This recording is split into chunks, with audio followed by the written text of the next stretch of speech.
They meet up, and then all of a sudden it's like, he's not what I thought. She's not what I expected. It's like, did you understand the premise of the show when you came on? What is up, everybody, and welcome back to my channel. My name is Isatu. If it's your first time here, welcome. If you are a returning viewer, welcome back. It's been a while since I made a video, but today I decided to talk about something that's been on my mind for a while, and it is a Love is Blind franchise. So if you are a Love is Blind fan, this video might be perfect for you because we're going to talk about all the things that have been happening with the critiques of Love is Blind, the commentary that's been happening on social media. And if you're not a fan, maybe it's still a good opportunity to learn about what is Love is Blind. It's a show that's on Netflix, and people are starting to have questions around the authenticity of the show, the legality of the show, which I'm sure it's legal because they have attorneys that handle this kind of thing, but the morals, the ethics around this show. So today I'm going to talk about some of the reasons why folks are starting to have questions and why I myself have not watched the last 2 or maybe 3 seasons of Love is Blind. I have tapped out, but I still know what's going on against my will because it's talked about so much on social media. And I also have content creators who I love and I'm subscribed to, and I've been watching their Love is Blind commentary for a while. So to support their channels, I still watch their Love is Blind content. But overall, I have tapped out of the Love is Blind franchise, and maybe I'll get back to it one day. But for now, we have a lot of issues that are going on. So I'm going to talk about that in this video. If that's something you're into, make sure you hit that subscribe button, like, comment, share, and tell me what you guys think in the comments down below. Let's get into it. So one of the first things that people will tell you, because we are in season 9, well, not we, I'm not in it anymore, but Love is Blind is in season 9 of its journey, and they are in Denver, Colorado this season. And many people have talked about since probably season 5 that the show has lost its authenticity. So the premise of the show is that you have people coming, men and women, and they don't get to see each other. They sit inside these pods and they speed date, and they go on multiple dates depending on who they like and want to see again, or talk to again. And based on those conversations, eventually the end goal is to have a proposal. Then you get to see each other face to face during this big reveal, and then you go on vacation, and then you live together, and then you have a wedding where one or both of you will decide if you want. No, both of you will decide. Typically there's like one person who we're like, are they going to say yes or are they going to say no? But the premise of it is that you date without seeing each other, fall in love, and get engaged all before you see one another. And then after you're engaged, you see each other. I will say season 1, 2, 3, even up to maybe 4, you could tell that there are people who genuinely came to the show or came on the show to find love. That definitely was a thing. Like, you could sense the desperation almost. It's like, oh, I really love you after 10 minutes of talking to you. And you always wonder like, oh my God, like this cannot be real life. But it was a thing. People came on there, and we've gotten some couples out of the show. We have season 1, Lauren and Cameron. We have, and I'm not going to know the seasons beyond that because we just know like season 1 had Lauren and Cameron. I think maybe Amber and Barnett were from season 1 as well. They're still married. I know that was probably 5 or 6 years ago. So they're still going strong. You have Tiffany and Brett from the Seattle season. They're still married. But you also have had a lot of couples who have broken up, a lot of couples who've had a lot of drama outside of the pod. So it makes you wonder, as time goes on, the authenticity of the show gets called into question because it's like, are you coming on here to find love or are you coming on here for clout? So every season you have those people who you know are not there for love, and then you have people who are more up in the air. But I feel like as time has gone on, and one of the reasons why I stopped tuning in as much as I did before and eventually just completely stopped watching was because you could tell people were on there not looking for love, or even if they say they're looking for love, their actions prove otherwise. So I just want to give like a quick example. You sometimes will have somebody come on there and they'll say like, oh, I don't want to do what I used to do before. I don't want to date like I did before. Like, looks clearly are not that important. Yeah, I think that's the way to say it. Like, they will say, I am embracing a new way of dating, and Love is Blind is a perfect experience for me because I'm going to fall in love with somebody sight unseen, in the words of Vanessa Lachey, and it's going to be great. So then they date someone in the pods, they get proposed to, or they propose to somebody. It can be on either side. They meet up, and then all of a sudden it's like, he's not what I thought. She's not what I expected. It's like, did you understand the premise of the show when you came on? I absolutely cannot stand when people come on and say that they don't fall in love fast, they're slow burners, looks indeed are important, or just some ridiculous thing. It's like, did you know you were coming on Love is Blind? After 9 seasons, I don't want to hear any more excuses of people saying they didn't realize that looks were important and thus they cannot be with the person they fell in love with. And I put fell in love in very loose quotes because after a few conversations, these people are professing their love to one another. They're saying they cannot live without them. They're saying that they've known them their whole lives, and it just makes you wonder what's going on. But anyways, that is one of the first critiques that people have, is a loss of authenticity. The first few seasons, people truly came on the show, or at least it gave off that impression that they were looking for love, and the notoriety that some folks are getting from the show was not there before, obviously, because it's new. So I think some people now are realizing, if I go on Love is Blind and I can just hang in there just enough time, I'm gonna be internet famous. I'm gonna become an influencer. I'm gonna be able to quit my day job and go and do this thing full time because I got the notoriety from the show. Versus I came on the show and I really am looking for love and I found it and I'm happy to just go back to my life. No one is trying to go back to their life.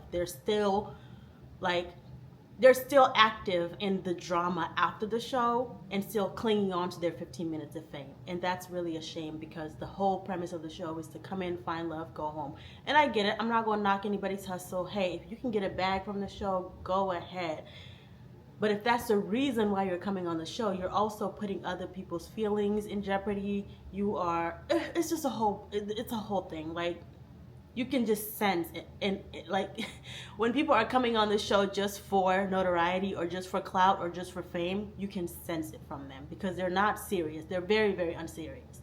One of the other critiques is because the show is designed in a way that you're talking to somebody that you're not seeing, you end up with these ridiculous couples who either are not compatible and they should know better, and that I'm going to talk about that in a little bit, about like the vetting process and how they actually bring people onto the show. But it makes you wonder, like, why would you say yes to this proposal, or why would you propose to this person? Because you guys are not compatible and you know it. But anyways, that's just one of the subsections of like the ridiculous relationships. You also have like second choices. So you might have a connection with two people. One person either doesn't work out or they leave the show, and all of a sudden you're madly in love with your second choice.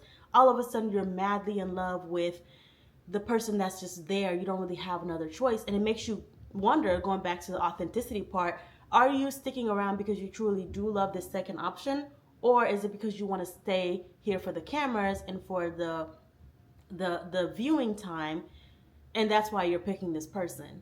We've had those examples multiple seasons where someone clearly has like their number one option, and either their number one option doesn't have them as their number one option, or they end up leaving the show, and then they find someone else that's like, and the way this show happens, I'm sorry, I'm all over the place, but the way this show happens is like these things are happening the same day or the next day. So like, I'm talking to someone, they're my number one option, and then they tell me I'm not their number one option, or I find out that they've ghosted me and they left the show. That's happened on the show.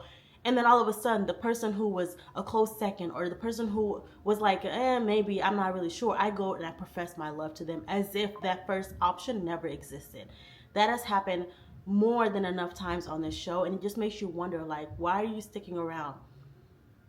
Ideally and realistically, if there's someone that you truly are in love with, sight unseen, and they leave the show, or they tell you the love is unrequited, you would be like, okay, well, I tried, it didn't work out, I guess love is not blind, or Love is Blind didn't work for me. But instead, what you get is a lot of people who say, oh, my first option didn't work, let me go to my second option. And what makes all of that messed up is at some point during the experiment, all of the pod squad, like anyone who didn't get engaged to someone, but most likely was talking to someone who is engaged now, they get revealed to everybody else. So remember, this is sight unseen.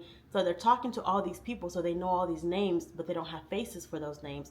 They get like probably like 5 or 6 couples get engaged every season, and then they get to a point after they go on their honeymoon, like their pre-wedding honeymoon, and then they come back to whatever city they're in. They have like socials and gatherings where then the pod squad, people who didn't get engaged but most likely were talking to people who did get engaged, show up.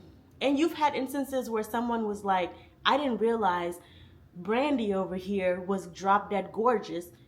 They were my first pick, but I ended up with Sandy over here, and now I'm looking at Brandy wondering what the hell. So love is not blind. Clearly, we know that. For some people, it might be, but come on, guys. After 9 seasons, if we still have to test the premise, like, come on. But you have instances like that where you start to wonder, like, what are you really here for? Are you here for love or are you here for clout? And I can't even like rant about it anymore. That's just like how much I can tell you. But like the third thing is like you have people who should have never been casted in the first place. And it makes you wonder, what is the vetting process like? Why are you here? Because you either have a lot of trauma that is oozing out of you, and it should not take a professional to even see that. But then you also have people who are in relationships or entanglements or situationships, and they still somehow make it on the show. What's that all about? I don't know. With that said, we're going to get to like the third issue. So we have loss of authenticity, ridiculous relationships by different categories, and then we have the casting issues that people have talked about ad nauseum on social media. So they say they have a vetting process, that they do background checks, that they have psychological evaluations. But when you watch the show, you begin to wonder, what is that process? Is it that you do some sort of online verification to make sure they're not a criminal? And even then, we've had instances in the past where people have had criminal records. You've had instances in the past where people have DV allegations, or even documented documented crimes, whether it's big or not. Like, why is this person on the show? Or you've had instances where people have secret families, like, oh, by the way, I forgot to mention in the pods, I have 3 kids. Or, by the way, I forgot to mention that I'm still married and still, like, you have all these scenarios where people just like fly under the radar and somehow make it through the vetting process, and then they're on the show. And this wouldn't be an issue. It's still an issue, but it wouldn't be as much of an issue if the premise of the show wasn't that people are getting engaged and eventually are going to have a wedding ceremony, whether they say yes or no. You're bringing people along emotionally. You're dragging their families into it. You're having a whole wedding where you know these people don't need to be married, or there's something that we don't know about this person just yet, and then we're going to find out on TikTok later on.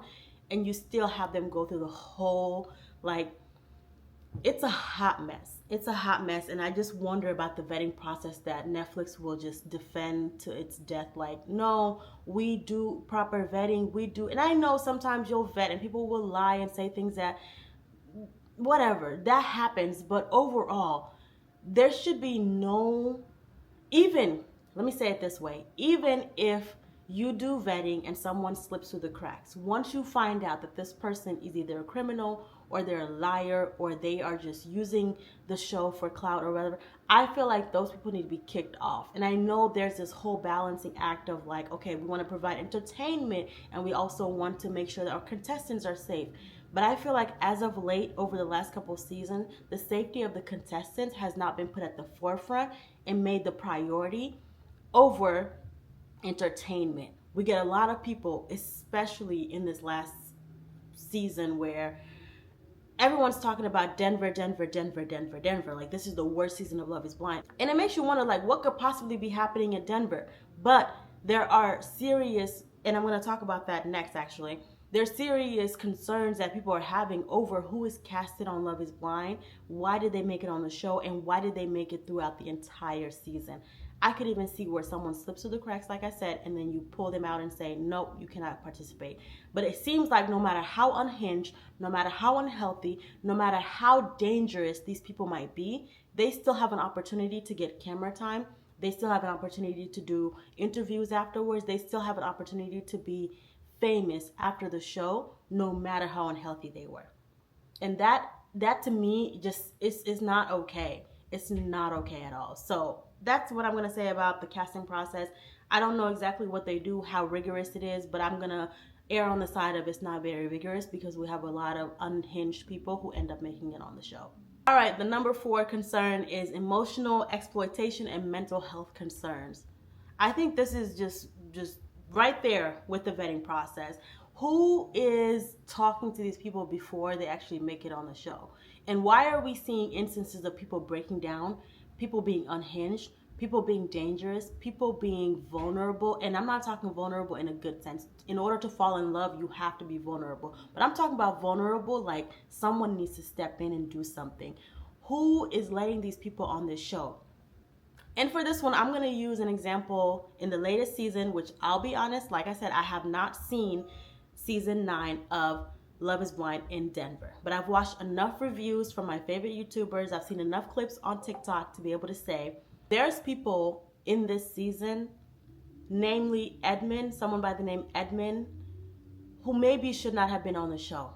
And not because they're not deserving of love, not because they don't deserve the same opportunity to find love like everybody else, but maybe because they have such deep-rooted trauma, and maybe because they're not, and I don't know how to say this without being insulting, like people are saying maybe he's on the spectrum. And that's not to say people on the spectrum should not find love. Like there's love on the spectrum also on Netflix. So no, that's not what we're saying at all. But in an environment like this, in a show like this, you have people falling in love in such a quick time frame. You have people who are put in high pressure situations where in the past we've had conversations and allegations of they're not giving enough food to eat, they're not given enough, like the conditions that they're in are not the best, they're pumped with a lot of alcohol so they can just produce the most drama for these production networks. How is it that someone like Edmund, who I haven't seen the show, but I've seen clips of him, and it just makes me wonder, like, how did you get on the show? Who vetted you, and why is Netflix exploiting you? I know that at some point everyone is an adult. They get to make the decision of what they sign up for, but we also know that these shows are heavily edited. So you can go on there thinking, okay, yep, I know what I signed up for. I am here for it, blah, blah, blah, blah, blah. Then you sit back and you watch yourself and you realize they edited you in such a way that you didn't even portray yourself that way. But because they have to kick it up a notch on the entertainment factor, they have to make sure that they draw viewers in with as much drama and as much toxicity as possible. The way that they represent you is not even how you thought you represented yourself or how you aimed to show up for yourself. And it's very disheartening to know that mental health concerns are not taken as seriously, in my opinion, based on seasons that I have watched. People are in situations that are low-key dangerous and no one cares. They just keep filming, they will edit it, they will cut it and slice it and dice it and put it out there for everyone to see. And it makes me wonder, what is the vetting process like? I will always come back to that of like, who's vetting these people? Are those people licensed? Are they trained? Are they empathetic? Because even if you take all of that out of it, as a human being, you have to wonder, how much are you willing to exploit someone for your own personal or profitable gain? And it makes me really sad because we've had so many instances of people's pain and trauma just being broadcasted for the world to see. And once you sign that paper that says, I understand, it's like skydiving where they say, I understand the inherent risk of what I'm doing, and if I die, da da da da. Like, it's like that almost, where you sign up for the show and you say, okay, I understand you guys have creative rights and liberties to do whatever, blah, blah, blah. But you can't fully fathom that someone would sit behind a computer and edit you to be the villain of the season or to be the sweetheart of the season.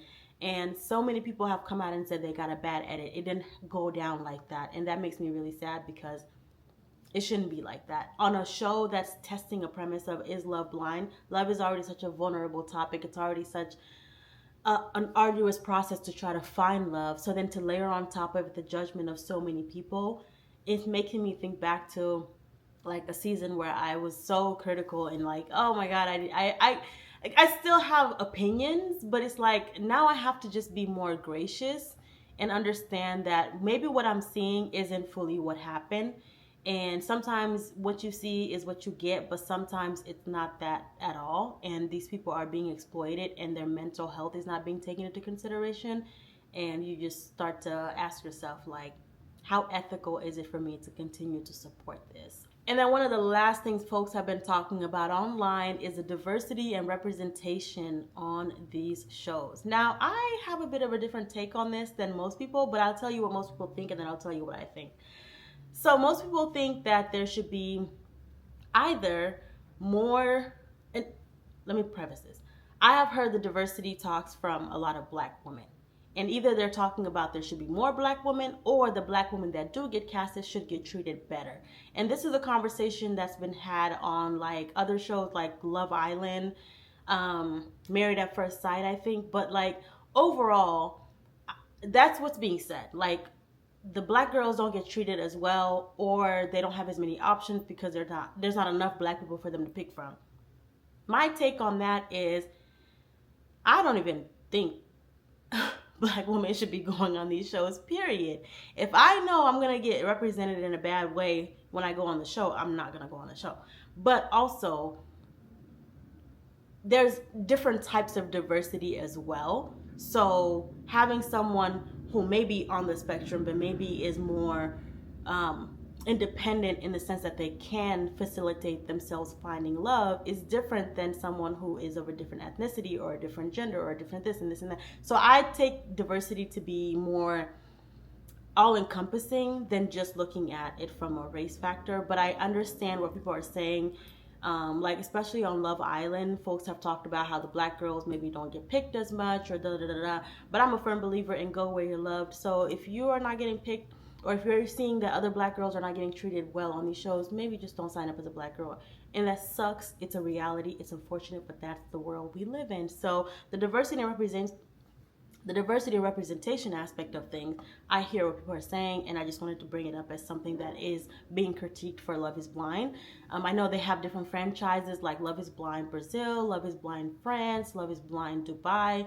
So I think that you work with what you have, and if you're in somewhere like Dubai, diversity and representation might not be one of your biggest critiques, but if you're somewhere like the US where it's a melting pot, you know, they might think that they're hitting their marks by having one or two Black people on there, and Black people might feel like, no, you need more Black people. So it's an argument that you're never really going to win, but the point is valid for those who feel it, and for those who don't feel it, you know, whatever. It is what it is. But overall, those are the concerns that people are starting to have and have been having about Love is Blind US. I can't speak for the other franchises, but the US version is filled with drama in and outside of the show. I almost feel like there's folks who have built a brand, who built like a following on Love is Blind T outside of the show.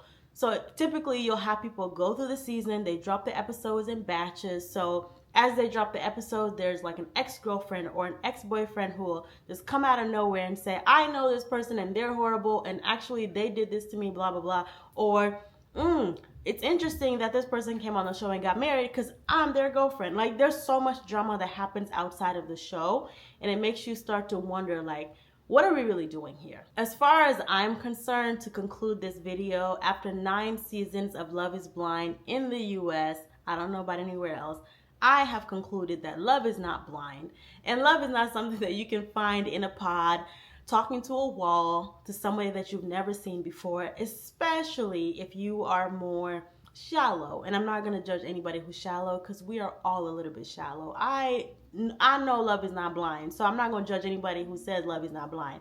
But just don't come on this show acting like you believe love is blind, because we all know those opening scenes where Vanessa and Nick Lachey come out and they talk to everyone and they're on their best behavior saying that they're so excited for this and they want to date differently, they want to do things differently, and then they get in the pods doing the same shit that they do out in the real world.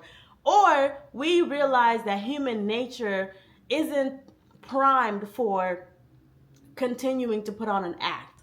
There's a saying in my culture where we say like, you and your personality are like this until 3 days after like 3 days after they put you in the ground is when you separate from your personality. That's how tied you guys are. So people can put on an act for a few days in the pods. People can put on an act when they go to these pre-marriage honeymoons. People can put on an act while they're on the show and the TVs and the cameras are up. But give it enough time and people's true colors will come out. So I just want to say Love is Blind was entertaining at some point.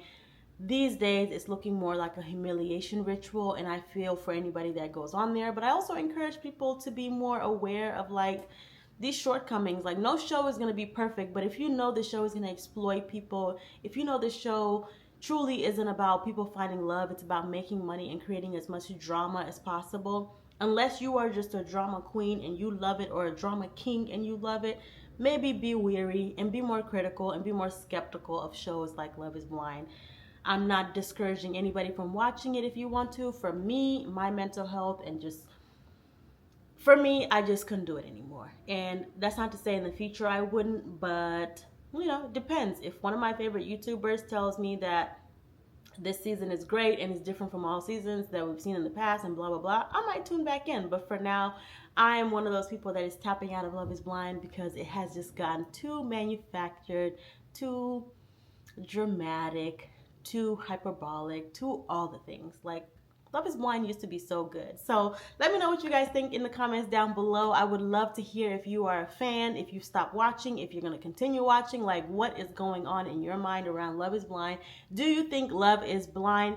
Is love capable of being blind, or are we at our core as human beings just a little bit superficial and we can't let go of what we see with our own two eyes? In the words of, or in the actions of Cardi B, like,